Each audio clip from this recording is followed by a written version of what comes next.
हम श्री राधा जी की बात करें और श्री कृष्ण जी का जिक्र ना हो, यह तो संभव ही नहीं है, क्योंकि राधा और कृष्ण जी हमेशा एक दूसरे के पूरक रहे हैं और एक ऐसे आत्मिक प्रेम की मिसाल है जो भौतिक सुखों से बहुत परे है।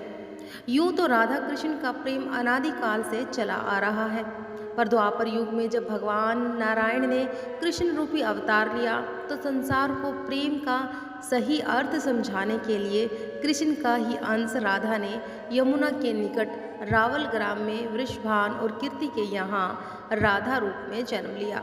और जन्म के साथ ही राधा और कृष्ण जी की प्रेम कहानी शुरू हो जाती है। मगर दोस्तों, ऐसी क्या घटनाएं हैं और स्थिति बन जाती है कि राधा को कृष्ण के विरह का सामना करना पड़ता है? कृष्ण जी क्यों अपनी प्रिय बांसुरी को तोड़ देते हैं?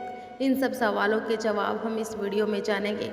तो दोस्तों, कहा जाता है कि राधा रानी जन्म से अंधी थी और स्वर्गलोक से यह वचन लेकर ही पृथ्वी लोक पर आई थी कि जब श्री कृष्ण की प्रथम दृष्टि उन पर पड़ेगी तभी वो संपूर्ण जगत को देखेंगी, अन्यथा नहीं। तो देखा है कि आपने कैसे शुरुआत से ही दोनों एक दूसरे से जुड़े हुए हैं।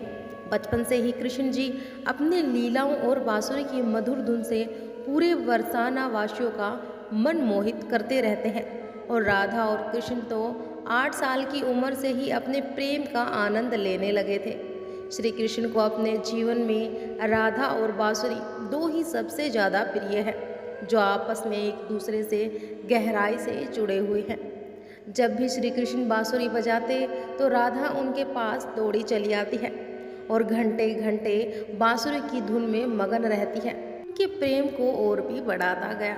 वो यमुना नदी के तट पर बैठकर घंटों समय व्यतीत करते हैं, पर उनका यह सुखद समय कुछ ही वर्षों का था, क्योंकि जैसे कृष्ण के मामा कंस को उनके वृंदावन में होने का पता चला तो उसने तुरंत ही कृष्ण को मथुरा में युद्ध का निमंत्रण दे दिया, जिसके लिए कृष्ण को अपनी यशोदा माँ और पूरे गांव के साथ राधा को भी छोड़कर जाना था। अब जो है, राधा रानी को तो पहले से ही पता था कि कृष्ण अब वृंदावन वापस कभी नहीं आएंगे और बहुत समय तक एक दूसरे से मिल भी नहीं पाएंगे। इसीलिए मथुरा जाने से पहले राधा ने कृष्ण से 2 वचन लिए।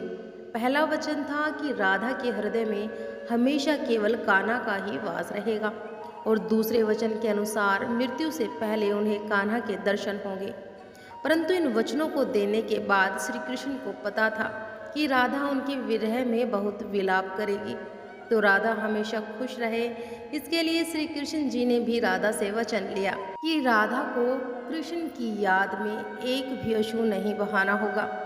और यह वचन लेने के बाद श्री कृष्ण मथुरा की ओर बढ़ जाते हैं और राधा वृंदावन में ही रह जाती है, जिसके बाद से ही राधा रानी का वर्णन बहुत ही कम मिलता है।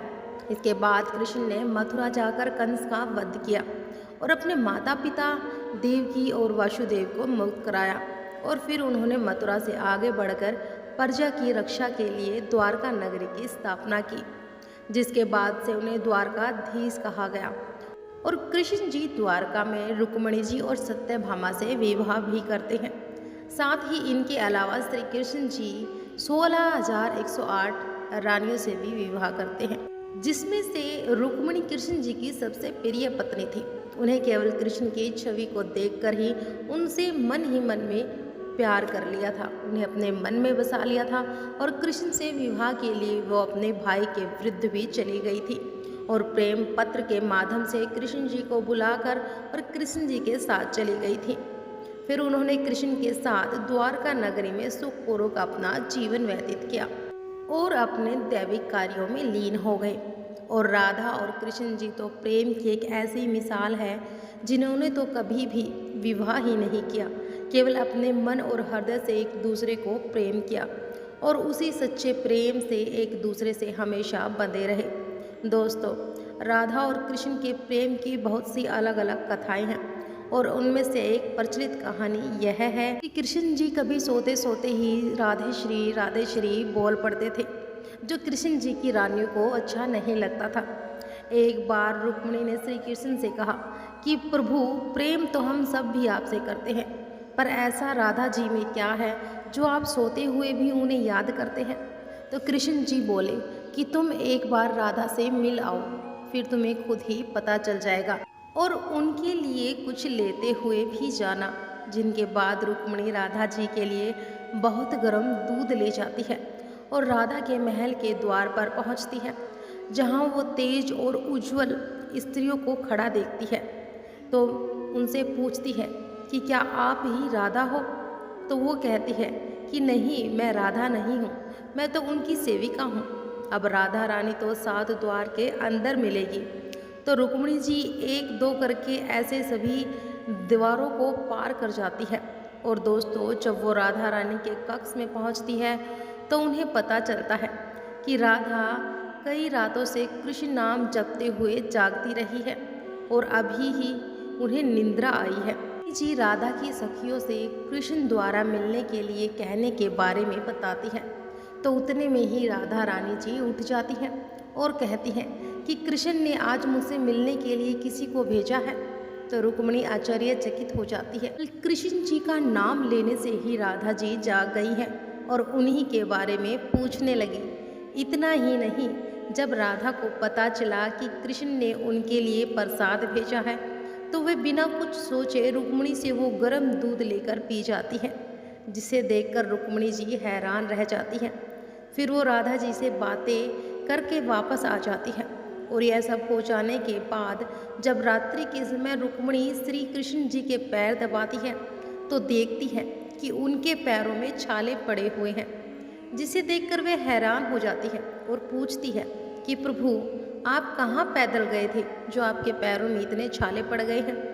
तो कृष्ण जी बोले कि आपने गलती से राधा जी को गर्म दूध पिला दिया था, जो राधा जी एक ही बार में पी गई थी, जिससे उनके हृदय में छाले पड़ गए और उनके हृदय में हमेशा मेरे चरण कमल विराजमान रहते हैं, जिससे कि मेरे पैरों में भी छाले पड़ गए।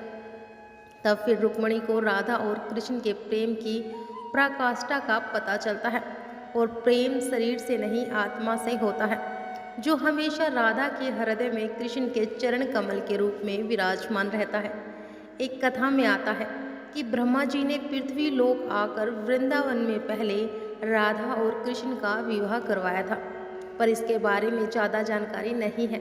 और राधा भी वृंदावन में कृष्ण की भक्ति के साथ अपना जीवन व्यतीत करने लगती है। और कहा जाता है कि यादव पुत्र अभिमन्यु या आयान से उनका विवाह भी हो जाता है। पर अभिमन्यु को महर्षि दधीचि का श्राप था कि अगर वो राधा को छुएंगे तो भस्म हो जाएंगे। इस प्रकार श्री राधा रानी जी विवाह के बाद भी श्री कृष्ण के प्रेम से स्वतंत्रता पूर्वक जुड़ी रहती हैं। और बहुत वर्षों बाद जब राधा रानी अपना वैवाहिक जीवन बहुत अच्छे से निभा लेती है तो वे समस्त जिम्मेदारियों से मुक्त हो जाती है। तो फिर वे कृष्ण के पास द्वारिका आती हैं।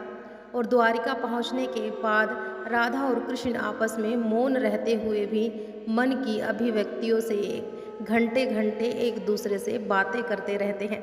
और कृष्ण के अलावा द्वारका में राधा को कोई पहचान भी नहीं पाया। फिर राधा कृष्ण के महल में निवास करने लगी और कृष्ण ने भी उन्हें महल में देविका के रूप में नियुक्त किया, जिससे कि राधा महल में काम करने के साथ साथ समय मिलने पर कृष्ण की भक्ति और उनसे प्रेम पूर्वक बातें कर सकती थी। किंतु कृष्ण जी तो अब अपने राज्य में व अन्य कार्यों में व्यस्त रहते थे और दूसरी ओर राधा अपने पुराने कृष्ण को याद करती थी। तो कृष्ण का पुराने दिनों जैसा साथ ना पाकर राधा का मन और अधिक व्याकुल रहने लगा और उन्हें डर लगने लगा कि कृष्ण जी जो मनोहर छवि उनके हृदय में है वो कहीं धूमिल ना हो जाए। और इसी डर से राधा ने चुपचाप तरीके से राजभवन और द्वारका नगरी भी छोड़ दी। जिसके बाद ऐसे ही कुछ समय और बीताने के बाद जब राधा का अंतिम समय पास आने लगा तब उन्होंने कृष्ण जी का स्मरण किया और अपने वचन की याद दिलाई। तो राधा के याद करते ही कृष्ण जी वहाँ दौड़े दौड़े चले आ जाते हैं, परंतु राधा की अत्यंत दयनीय स्थिति को देखकर वह अत्यधिक भावुक हो गए और उन्होंने राधा से अंतिम समय में कुछ मांगने को कहा, जिस पर राधा रानी ने उनके सामने एक इच्छा प्रकट की थी कि वे अपने जीवन के अंतिम चरण में कृष्ण का वही रूप देखना चाहती है जैसे वे वृंदावन में देखा करती थी। तो उन्होंने वही बांसुरी की मीठी धुन बजाते हुए सुनना चाहती है तो राधा रानी का बस इतना ही कहना था कि कृष्ण जी ने अपनी बांसुरी उठाई और बस मीठी धुन बजाने लगे। और बांसुरी बजाते हुए कृष्ण और उनकी धुन सुनती राधा दोनों के ही आंखों में प्रेम की आंसू की धारा बह रही थी। इतना ही नहीं, बांसुरी की मीठी धुन सुनते सुनते ही माता राधा रानी ने उनके सामने प्राण त्याग दिए, जिसके बाद उनकी मृत्यु से कृष्ण जी इतने विचलित हो गए कि उन्होंने अपनी प्रिय बांसुरी को ही वहीं तोड़कर फेंक दिया था। ऐसे राधा की मृत्यु के साथ ही कृष्ण ने बांसुरी से भी हमेशा के लिए मुख मोड़ लिया, क्योंकि बांसुरी और राधा का एक अद्भुत रिश्ता था। इसीलिए राधा की मृत्यु के पश्चात कृष्ण जी ने अपने शेष जीवन में बांसुरी तो क्या, किसी अन्य वाद्य यंत्र को भी हाथ नहीं लगाया।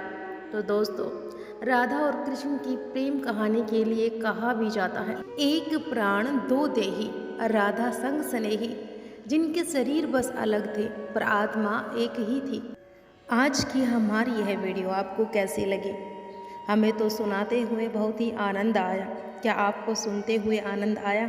हमें कमेंट बॉक्स में ज़रूर बताएं और कमेंट में जय श्री कृष्ण श्री राधे राधे अवश्य लिखें। अगर ये जो सच्ची घटना है, जो सच्ची कथा है, अगर आपके दिल को छू गई है तो जय श्री कृष्णा श्री राधे राधे। अगर आप हमारे चैनल पर नए हैं तो चैनल को सब्सक्राइब जरूर कर लें।